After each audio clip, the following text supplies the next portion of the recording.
Halo pemirsa Jobos TV dimanapun Anda berada, jumpa lagi di Obrol-Obrol, sebuah tayangan yang akan menghadirkan sosok-sosok dan juga narasumber inspiratif spesial buat kalian semuanya pemirsa Jawa Post TV.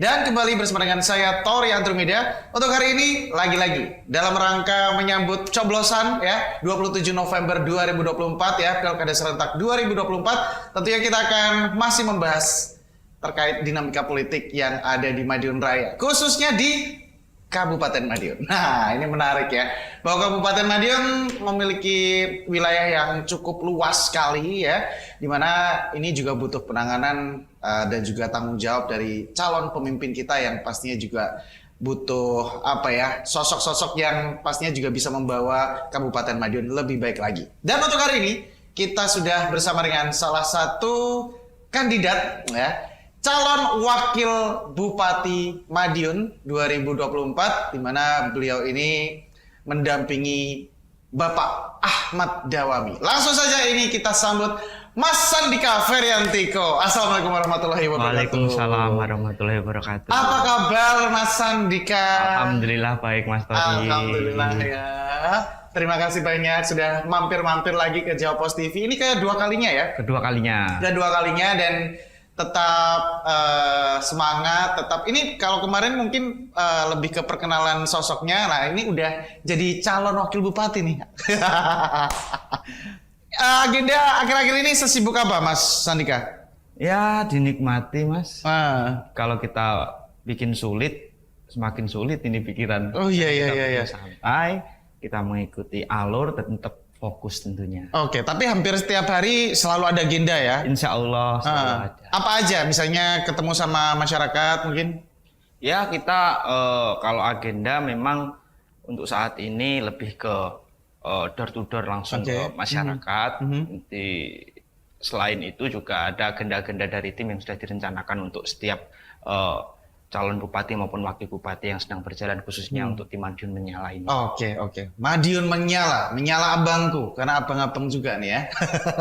Nah, Mas Andika, pastinya penasaran bagaimana sih kemarin tuh ceritanya kok pada akhirnya Bapak Ahmad Dawami ini menentukan pilihan untuk panjenengan yang bisa menjadi wakilnya beliau. Ini awalnya gimana sih kemarin? Jadi memang yang pertama saya selaku kader partai itu juga tidak mungkin tanpa melalui mekanisme dari internal partai juga. Betul. Jadi mungkin langkah pertama yang Pak Ahmad Dawami atau bisa dipanggil Pak Kajimbing, mungkin beliau juga mengikuti mekanisme dari partai politik maupun organisasi politik yang ada di dalam lingkup saya, yaitu Partai Demokrasi Indonesia Perjuangan. Pada saat itu beliau kalau untuk mekanisme harus mengarah ke internal partai dahulu. Setelah itu bagaimana kebijakan partai untuk memutuskan siapa kader yang akan diberangkatkannya. Dan alhamdulillah PDI Perjuangan mempercayai saya untuk mendampingi Pak Haji Ahmad Dawami. Dan secara tidak langsung, walaupun di sebelum keputusan rekomendasi tersebut, saya juga sudah sempat berkomunikasi sedikit dengan beliaunya. Oke. Pernah waktu itu mengalami masa-masa yang cukup alot nggak sih untuk pada akhirnya memutuskan Mas Sandika sebagai wakilnya Pak Bing? Insya Allah kalau di Kabupaten Madiun pada saat itu hanya ada dua kader Partai PDI Perjuangan yang mendaftarkan di internal partai, walaupun ada 5 pendaftar, tetapi yang kader ada 2. Kalau di PDI Perjuangan itu memang yang menjadi prioritas itu kader, di mana kader itu berpotensi apa tidak. Betul. Kalau memang kader itu berpotensi dan bisa diangkat, pasti PDI Perjuangan lebih mengoptimalkan kader yang diberangkatkan daripada non kader yang diberangkatkan. Jadi seperti itu. Alhamdulillah saya pribadi atas nama Mas Sandika Ratna Feriantiko selaku kader PDI Perjuangan dipercayai dan mendapatkan rekomendasi dari DPP Partai PDI Perjuangan. Dan alhamdulillah akar rumput PDI Perjuangan pun juga mempertahankan atau mendukung saya sepenuhnya untuk berangkat mencalonkan diri sebagai calon wakil Bupati Madiun. Itu artinya memang dari loyalis PDI Perjuangan di grassroots, di akar rumput dan juga internal PDI Perjuangan yang para pengurusnya juga sudah satu suara untuk bisa mengusung Mas Sandika Viryanto untuk bisa menjadi wakil dari Pak Embing ya. Nah, ini menarik bahwa Mas Sandi ini di beberapa tongkrongan ya mungkin ya, bisa dibilang di tengah masyarakat Kabupaten Madiun khususnya ini menganggap Mas Sandi ini masih muda banget lah ya. Ini berapa sekarang berarti usianya? Saya 27, 26 nanti tahun depan 27. Jadi begitu dilantik nanti baru 27. Ini tapi 26 ya berarti 26, sekarang. tapi ini bukan rekor pertama kali di Jawa Timur sih sebenarnya. Rekor pertama kali masih ada di Bupati Trenggalek. Nah, sekarang dulu pertama kali mencalonkan wakil bupati itu 24 dan dilantik 25. Jadi mungkin ini bukan pengalaman pertama kali di dalam PDI Perjuangan, dan alhamdulillah mungkin tolak ukur PDI Perjuangan dari pengalaman sebelum-sebelumnya memang sudah ada, maka dari itu bisa mempercayakan saya sebagai kader muda PDI Perjuangan untuk dicalonkan sebagai Wakil Bupati Madiun. Dan saya pikir memang akhir-akhir ini lagi-lagi kalau kita melihat beberapa kejadian kemarin ya, anak-anak muda sudah mulai bermunculan ya, Mas Andi. Dalam arti di parlemen, di DPR RI bahkan kemarin sempat bermunculan nama-nama anak-anak muda yang umurnya ada yang 23 tahun bahkan kemarin. Ya, dan ya mungkin ini saatnya anak-anak muda mulai berani bersuara, mulai berani menunjukkan taringnya untuk bisa menjadi sosok pemimpin muda gitu untuk masing-masing daerahnya. Tapi kalau kita melihat perbedaan usia yang cukup jauh nih sama Pak Embing ya, ini kan juga cukup jauh juga nih. Ini bagaimana sih mengkomunikasikan Pak Embing sebagai petahana juga ya, incumbent, dengan Mas Sandi yang usianya juga masih cukup muda, sangat muda untuk seorang wakil bupati. Dan saya tertarik, ini ada satu diksi yang diambil. Bocil nyalon wabub. Kenapa memakai diksi bocil ini? Boleh disampaikan? Ya mungkin sekarang lagi ramai Mas di sosial media maupun di golongan kelompok masyarakat bahwa Sandi itu anak kecil kok nyalon ke wakil bupati. Itu tidak ada salahnya. Selagi kita menganggap diri kita mampu dan bisa untuk mewakili, apa salahnya? Ya. Tidak ada kata terlambat. Betul. Sebelum kita mau mencobanya lebih dahulu. Toh usia hanya angka kata orang. Dan yang panjenengan katakan, kalau bisa dikatakan Pak Kajimbing itu sudah tua, umurnya terbanding jauh dengan saya. Ya. Mungkin saya rasa Pak Kajimbing itu kan juga belum masuk ke generasi boomers. Ya. Belum Betul. ada 50 tahun. Dan saya rasa di umur 40-an sekian ini masih bisa bersinergitas dengan kita. Dan apalagi beliau berumur sekitar 40 ke 50 masuk generasi X itu dengan adanya dorongan dari generasi milenial seperti saya ini menjadi kolaboratif yang sangat baik. Tentunya bisa membangun Kabupaten Madiun dan bisa merangkul segala elemen masyarakat yang ada di Kabupaten Madiun. Tidak cah nom-nom tak ya gak wong tuwek-tuwek tok. Jadi alhamdulillah dan insya Allah tujuan kita baik untuk merangkul semua golongan masyarakat yang ada di Kabupaten Madiun. Itu artinya perbedaan umur yang cukup jauh tidak menjadikan halangan ya. Bahkan itu bisa menjadi sinergi tersendiri antara yang sudah senior dengan yang muda gitu ya. Betul. Oke. Kalau untuk pola komunikasinya sama Pak Embing selama ini juga cukup baik kah? Baik. Untuk komunikasinya baik, tidak ada masalah sama sekali dan beliau juga menerima saya dengan baik dan saya juga menerima dengan baik. Kita komunikasi sangat intens dan baik, tidak ada masalah sama sekali. Dan mungkin isu-isu yang ada di luar cukup seperti itulah. Ya. Apa yang tahu dalam diri saya hanyalah saya dan beliau. Betul. Toh Pak Embing kayaknya juga bisa menjadi sosok yang bisa ngenomi ya. Dekat dengan anak-anak muda juga. Yang satu dekat dengan anak-anak muda, yang wakilnya anak muda beneran ini ya. Jadi pada akhirnya bisa saling sinergi satu sama lain. Menarik, dan nanti kita juga masih akan lanjut lagi untuk segmen berikutnya. Masih juga ngobrol-ngobrol bersama dengan adik tingkat saya.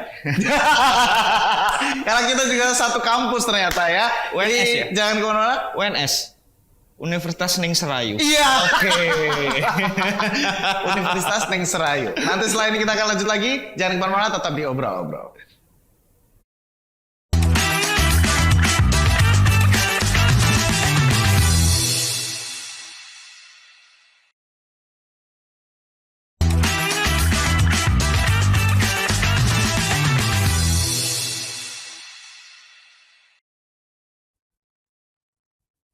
Kembali lagi di Obrol-Obrol dan masih juga bersama dengan Mas Sandika Feriantiko ya.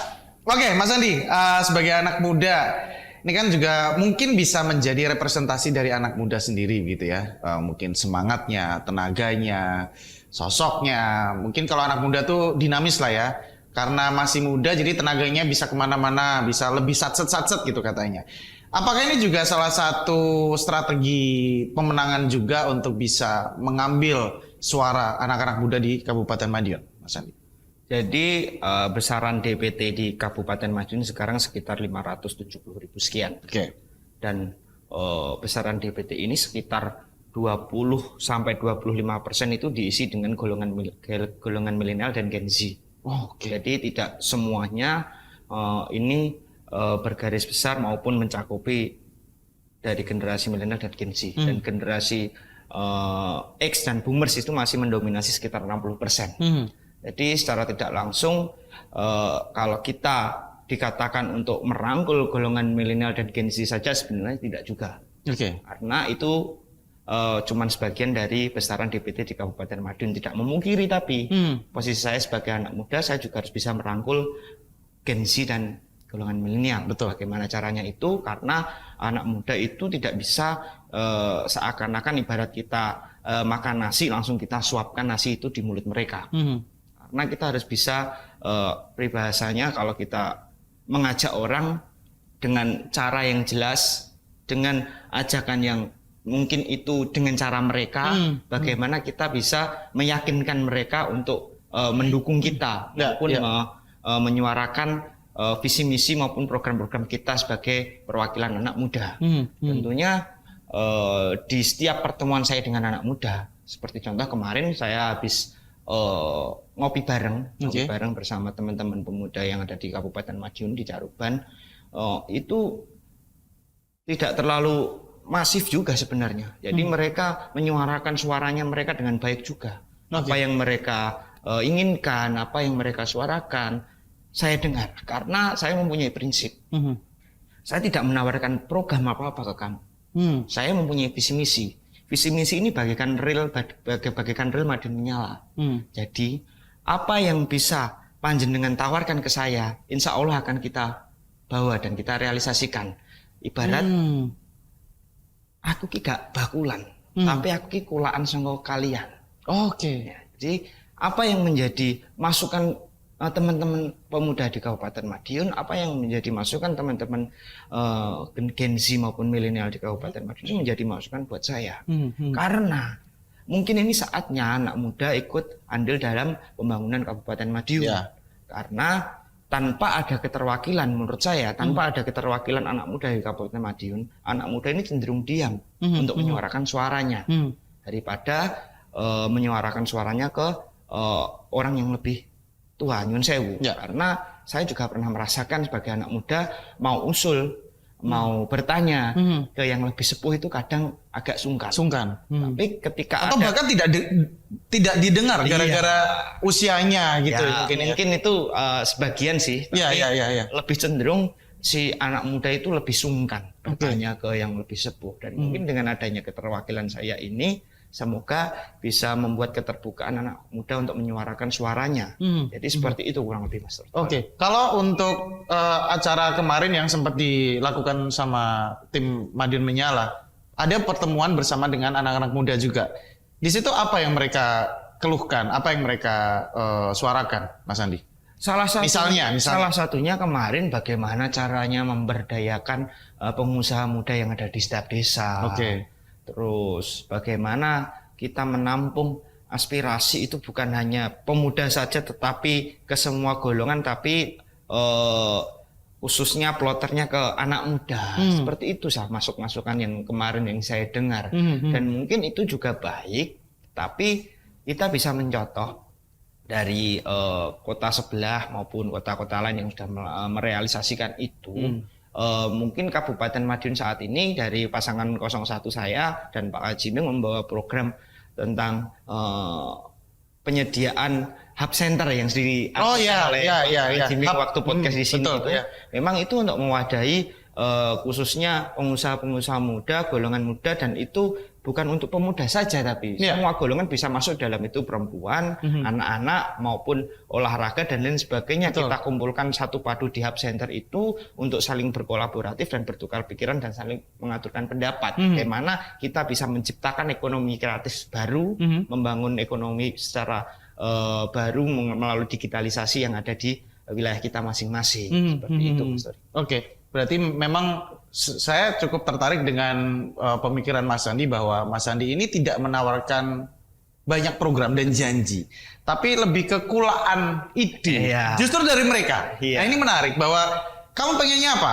Gitu ya, mungkin kurang lebih. Kamu pengennya apa? Implementasinya mungkin bisa dieksekusi sama pemerintah gitu, mungkin kurang lebih, kalau misalnya memang diberikan mandat gitu nanti oleh rakyat. Dan beberapa anak-anak muda memang akhir-akhir ini sudah mulai berani untuk bersuara, sudah mulai berani untuk memberikan masukan, kritik, saran. Kalau untuk anak-anak muda yang masih skeptis dengan politik, ini juga menarik bahwa ada beberapa anak-anak muda yang mungkin masih menganggap politik itu kotor, politik itu ya tidak baik lah gitu ya, diisi oleh orang-orang yang tidak baik juga. Ini mungkin pendapatnya seperti apa? Karena ini juga sangat berpengaruh terhadap tingkat partisipasi pemilih anak muda juga, Mas Andi. Jadi gini, Mas Tori, demokrasi itu tidak pernah mengajarkan hal-hal yang buruk, tidak pernah mengajarkan kita ABCD untuk melakukan sesuatu yang jahat. Ya. Tapi di dalam demokrasi itu banyak sekali peluang-peluang untuk melakukan hal-hal keburukan dan kejahatan. Ya, beberapa oknum lah ya mungkin ya. Bagaimana setiap karakter manusia itu melakukan atau menjalankan kebijakannya. Jadi setiap saya bertemu dengan Pak Haji Ahmad Dawami itu beliau selalu menitipkan pesan kepada saya. Dan mungkin panjenengan juga pada saat beliau panjenengan undang di sini mungkin beliau juga mengaturkan. Kita membawa visi Madiun maju berakhlak mulia dan berkelanjutan, berarti sama dengan berakhlak mulia itu kita harus bisa menebarkan beberapa banyak kebaikan. Tentunya kebaikan ini bisa kita gali, bisa kita ukur beberapa aspek yang ada di wilayah kita masing-masing. Garis besar kebaikan ini paling enggak kita bisa menebarkan kebaikan ke semua orang.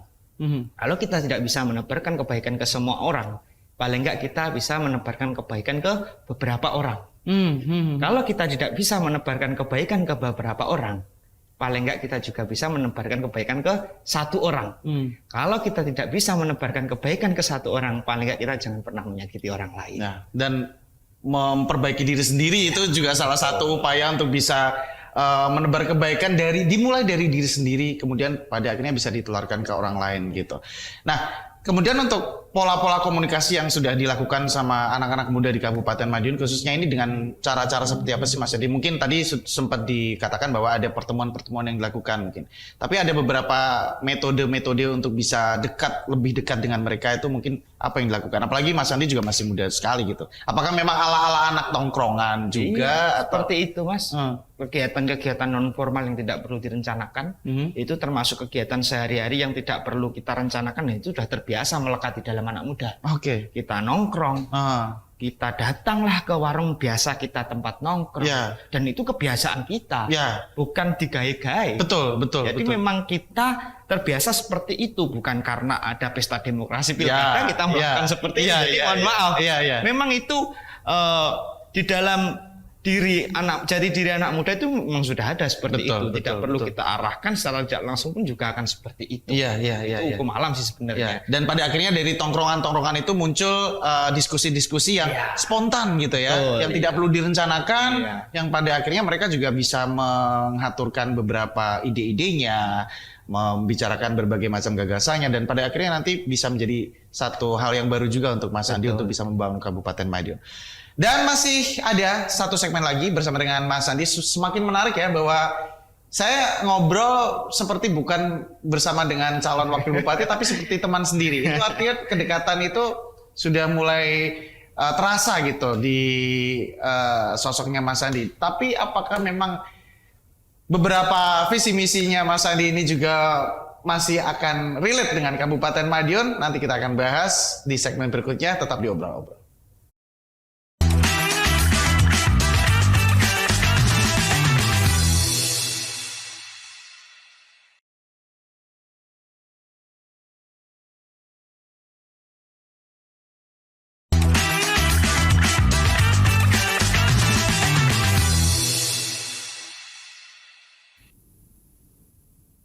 Kembali lagi di Obrol dan masih juga bersama dengan Mas Sandika Feriantiko, calon wakil Bupati Madiun yang muda dan menyala.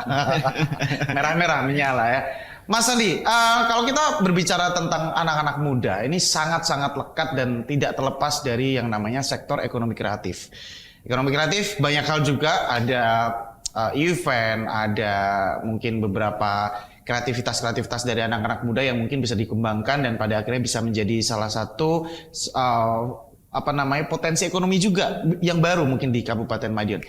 Ini untuk mengembangkan ekonomi kreatif khususnya anak-anak muda di Kabupaten Madiun. Ini mungkin ada beberapa program-program dan juga ada cara-cara nggak yang nanti akan dilakukan? Ya mungkin yang saya aturkan tadi, Mas.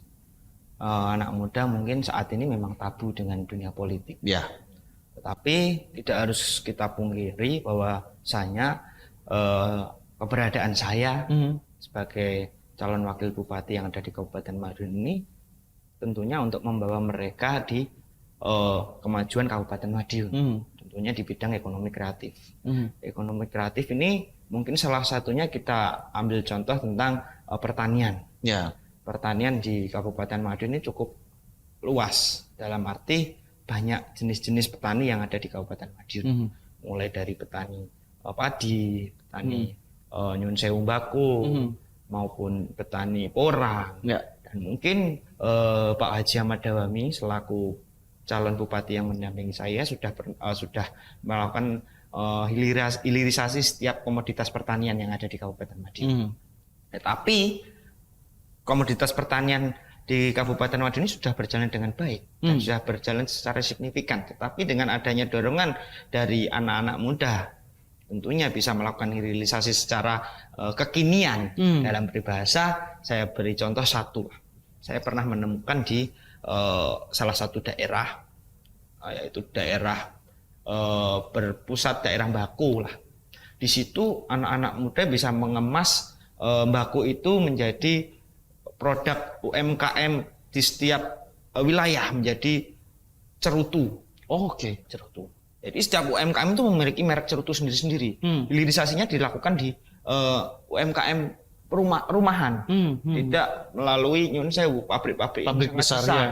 Itu sangat bisa kita contoh di Kabupaten Madiun, terutama hilirisasi di komoditas pertanian Baku.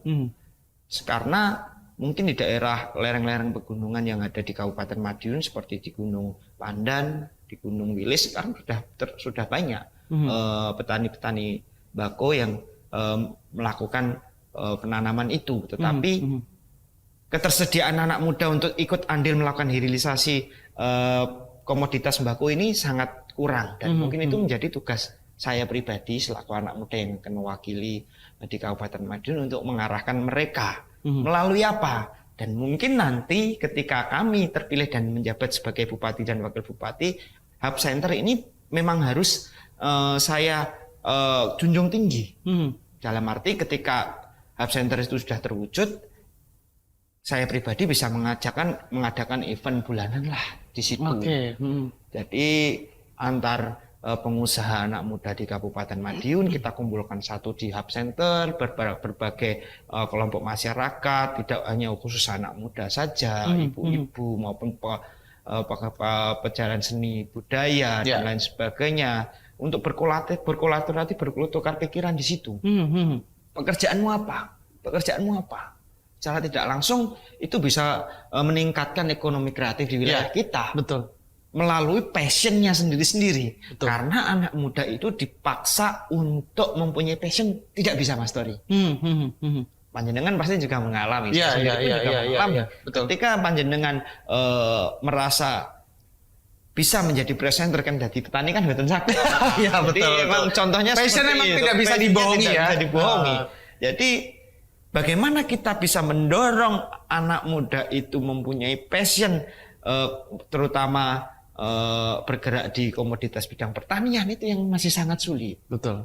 Maunya lulus kuliah bekerja, sewu jadi ASN dan lain sebagainya. Belum tentu ASN itu juga sukses. Apalagi sekarang juga sudah ada kelompok-kelompok muda yang kelompok muda pengusaha dan lain sebagainya itu kan cukup banyak di wilayah kita. Bagaimana kita mengembangkan itu saja Ya, sebenarnya. itu artinya memang sebenarnya sektor ekonomi kreatif ini satu tidak milik anak muda saja, Betul. karena banyak sekali sebenarnya masyarakat yang berkutat di bidang ekonomi kreatif, tapi memang masih bingung untuk bisa mengembangkan, memaksimalkan potensi ekonomi kreatif ini ke ranah yang lebih profesional misalnya dan ke ranah yang lebih bisa mengangkat derajat ekonomi keluarga misalnya.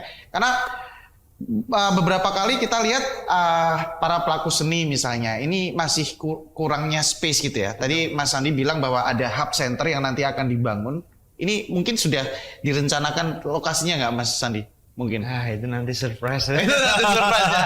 Jadi ada hub center yang dimana mungkin kurang lebih ini nanti akan bisa menjadi titik kumpul ya. Betul. Titik kumpul para pelaku ekonomi kreatif bisa dibilang tanya nih, passionmu apa, pekerjaanmu apa, nanti bisa diarahkan lebih baik gitu ya. Ya, yang saya aturkan tadi paling enggak kita sebagai pemerintah daerah bisa mengadakan event bulanan lah. Iya. Bulanan untuk mempertemukan mereka, berinovasi, bertukar pikiran. Tentunya kita akan mewadahi itu semua. Terkadang itu sekarang ada, Mas. Anak SMA, dia bekerja, bukan bekerja sih, kalau bisa dikatakan membantu influencer konten. Oh iya. Rame, kan? Iya. Pasti orang tua itu mempunyai statement. Ketika anak saya lulus SMA, melu kue terus. Entuk opo? Mungkin apa betul? Iya betul. Nah, Iya. paling enggak kita sebagai perwakilan dari pemerintah daerah memberdayakan setiap OPD yang ada di daerah itu bekerja sama dengan influencer. Betul. Jadi paling enggak mereka yang dia didik itu bisa dipekerjakan dan diploterkan di setiap OPD yang ada di Kabupaten Madiun secara tidak langsung untuk meningkatkan elektabilitas sosial media OPD masing-masing di Kabupaten Madiun. Jadi orang tua itu juga mempunyai misalnya segini, walah, Mbak Nonek bar metu koken engko entuk iki to. Iya. Kan punya pemikiran ala bar melu kuwi mesti nganggur kan. Kasihan influencer yang membantu anak-anak itu untuk melakukan kreativitasnya. Iya. Kalau memang passion dia di situ. Iya. Jadi kita sebagai pemerintah daerah juga harus bisa mewadahi itu semua. Betul. Karena kalau kita lihat memang kesempatan kerja di era sekarang ini semakin banyak ya Mas Adi ya. Maksudnya dulu mungkin orang kalau lulus kuliah, lulus sekolah itu pasti pikirannya, oh kerja di perusahaan, jadi PNS, jadi ASN, jadi pegawai kantoran. Padahal sekarang itu sektor-sektor ekonomi dan pekerjaan jenis profesi itu semakin banyak. Contohnya itu tadi, influencer bagaimana pada akhirnya ngonten bisa dapat duit. Iya. Ya kan? Satu orang konten kreator mengajak satu orang lain yang masih nganggur, itu juga bisa memberdayakan ekonomi juga. Iya, Pada akhirnya pengangguran semakin berkurang gitu kurang lebih. Ini salah satu hal yang sangat-sangat inovatif ya. Bagaimana pada akhirnya sekarang ini sektor-sektor pekerjaan di era sekarang sudah semakin berwarna dan variatif. Mas Andi mungkin terakhir ya, harapan ke depan untuk Kabupaten Madiun dan mungkin ada beberapa PR-PR yang harus diselesaikan. Apalagi kemarin juga periode sebelumnya juga sudah diselesaikan oleh Pak Embing juga. Ketika nanti diberikan mandat oleh rakyat juga untuk bisa melanjutkan Pak Embing di jilid 2, apa yang nanti akan ditingkatkan, dimaksimalkan, diperbaiki, sekaligus mungkin harapan untuk teman-teman muda di luar sana. Silakan. Jadi Madiun Menyala saat ini membawa visi Madiun Maju Berakhlak Mulia dan Berkelanjutan, dan mungkin saya akan ingin mengambil garis besar dari berakhlak mulia. Berakhlak mulia itu tidak muluk-muluk, tidak muluk-muluk dalam arti tidak ada konteks besar hanya muluk-muluk tentang muslim saja. Jadi jangan diartikan bahwa berakhlak mulia itu bergaris besar muluk-muluk tentang muslim. Berakhlak mulia ini berarti luas. Berarti luas dalam arti kita melestarikan budaya, melestarikan adat istiadat kita, itu termasuk sebagian dari berakhlak mulia.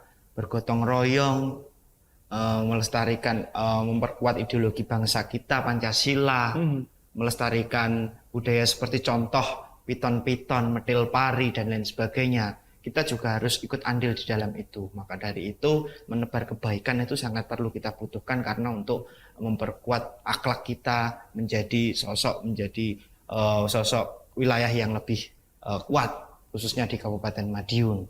Dan perlu saya sampaikan untuk saat ini untuk menyambut pesta demokrasi pilkada ini semua harus benar-benar menjaga kondusivitasnya di wilayahnya masing-masing karena jangan sampai perpecahan ini terjadi gara-gara pesta demokrasi pilkada. Sepakat. Nah, siapapun yang menang itu pasti untuk kebaikan warga masyarakat Kabupaten Madiun.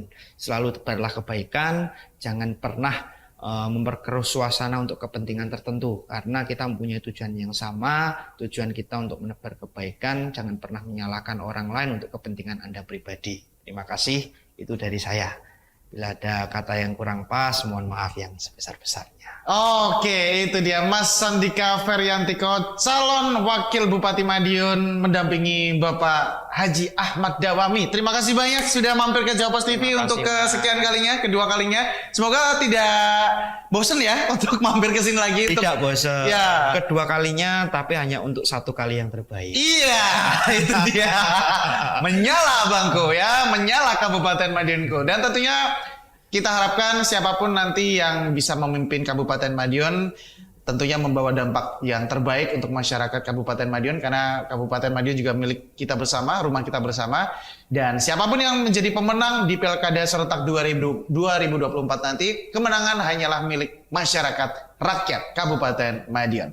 Dan sekali lagi terima kasih banyak Mas Sandika Feryantiko sudah mampir ke Jawa Pos TV. Ya. Tentunya masih banyak sekali narasumber dan juga tokoh-tokoh yang akan kita hadirkan di program Obrol-Obrol yang hadir setiap hari hanya di Jawa Pos TV.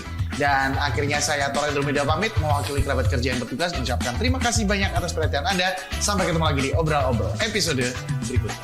Bye.